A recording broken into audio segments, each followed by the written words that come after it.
Boa noite, prezados amigos. Eu sou Irvênia Prada, coordenadora do Medvesp, Movimento Cultural de Medicina Veterinária e Espiritualidade. Esse movimento aqui dentro da Faculdade de Veterinária e Zootecnia da USP, ele visa, através de palestras, através de conversas, de artigos, buscarmos uma relação cada vez mais harmônica entre seres humanos e animais. Hoje eu tenho o prazer de ter aqui conosco a doutora Júlia Maria Matera, professora de técnica cirúrgica aqui na faculdade, e ela inventou umas coisas novas aí dentro da disciplina, então por isso ela foi convidada para contar para todos nós aí como é que ela leciona técnica cirúrgica para os seus alunos. Então eu agradeço a presença de todos e quero dizer também que esse material está sendo gravado, o material de todas as palestras, e vai ficar disponibilizado para as pessoas que tiverem interesse em rever a palestra ou em ver a palestra aqueles que não compareceram. Então, boa noite a todos e dou as boas-vindas à professora Júlia Matera, agradecendo muito a sua presença aqui hoje, viu, Júlia? Muito obrigada. Eu acredito que os alunos que estão aqui presentes não conhecem a professora Irvênia, visto que ela é docente, ainda considero, apesar de aposentada, do Departamento de Cirurgia, docente da área de Anatomia, um dos expoentes da Neuroanatomia, né?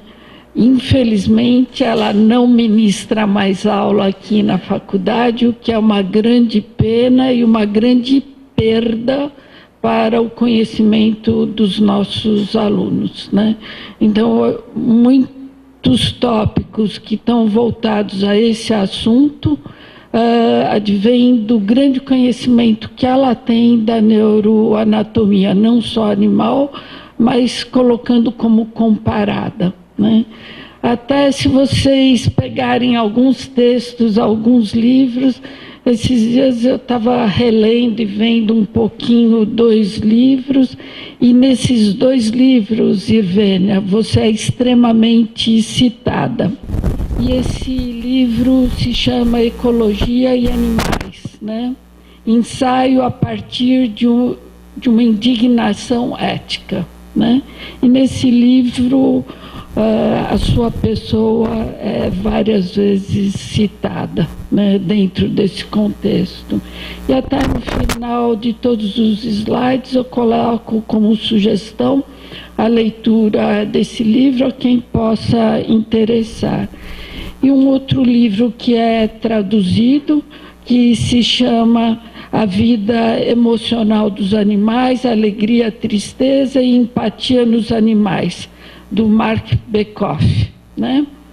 Então, esses 2 livros, eles trazem particularmente situações de colocar que o ser humano, como qualquer outra espécie, todo mundo é animal, né?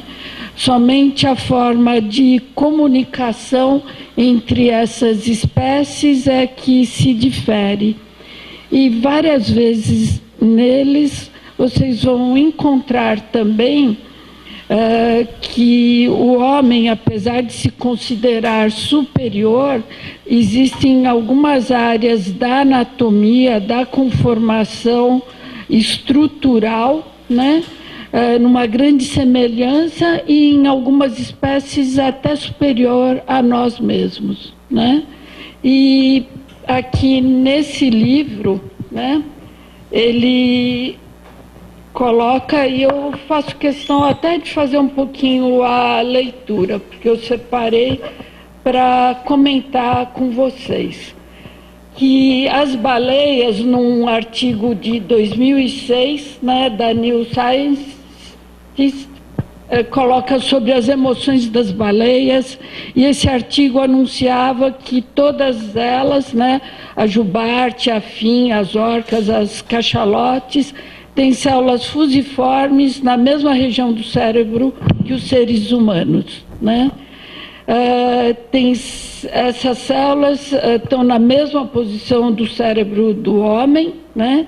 E essa região cerebral está ligada à organização social, à empatia, à intuição sobre os sentimentos das outras pessoas e também as reações instintivas mais rápidas, né? Essas células, que eram supostamente exclusivamente do ser humano, né, e de grandes primatas, são consideradas importantes no processamento das emoções. E as baleias, né, têm, a propósito, uma quantidade maior dessas células que os seres humanos. Perdemos nessa, né? Então, não só numa forma jocosa, né, mas numa forma sincera. Eu acredito, né, que muitas vezes nós nos encontramos, nos deparamos com situações em que sempre existe uma prepotência, né, do homem em relação às outras espécies, né? Como nós dizemos, a soberba do homem, ela tem um lado que acaba trazendo grandes prejuízos ao planeta e ao convívio entre todas as espécies, né? Talvez, num momento, né, da vida, quando você não espera, né, trabalhar numa disciplina que você, dentro da sua graduação, foi a disciplina na qual eu tive maior problema. Talvez vocês não saibam, eu sou filha de professor, foi um docente, o professor Ivênia foi também aluna dele, bem como eu também fui. Pessoa extremamente exigente, né, de um temperamento bastante forte, né? Mas o ensino da técnica, na época que eu fiz, era com animais vivos, com cães, que eram oriundos do CCZ, e que nesse período, para mim, foi um choque a entrada na faculdade e na visão de uma coisa que não era bem o que você esperava encontrar, né?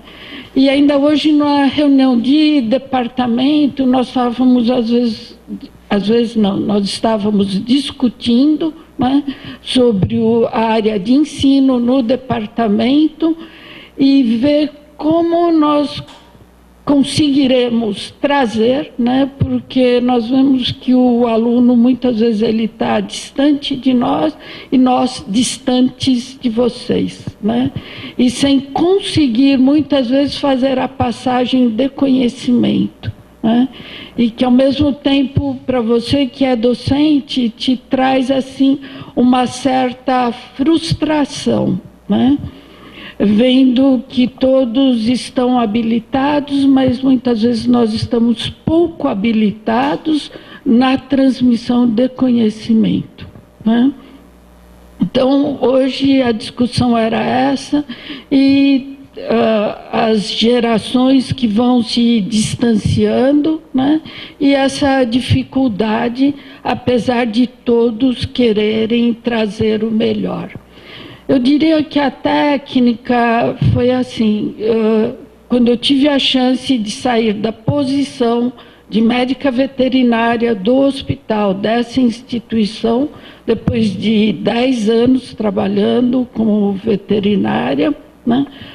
Situação que a minha era bastante confortável e muito boa, né? Porque eu trabalhava com o que eu gostava, abri o concurso em 2 áreas, na clínica cirúrgica e na técnica cirúrgica. Na clínica cirúrgica, na época, o docente, com uma discriminação em relação ao sexo, né? As mulheres não são bem-vindas, né? Então, me sobrou a opção da técnica cirúrgica, que não era a minha paixão, porque ainda continuava o ensino com o uso de animal vivo, eu entrei, eu falei, mas vamos ver, vou ter que sobreviver a essa situação. E hoje eu mudei, até a Irvênia brincou, você deu um título, agora você mudou. Eu falei, não faz mal. Eu mudei porque eu queria dizer que as mudanças, elas têm de ocorrer sempre, né? E a técnica sempre foi uma disciplina difícil na forma de ministrar, né? Então eu coloquei um ensino de A a Z, né?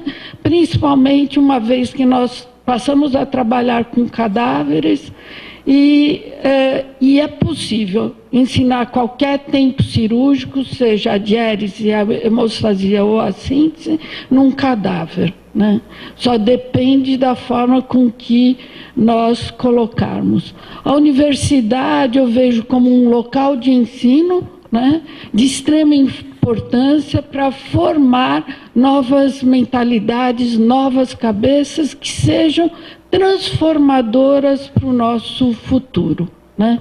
E que não permaneçam 20, 30 anos pensando sempre da mesma forma. A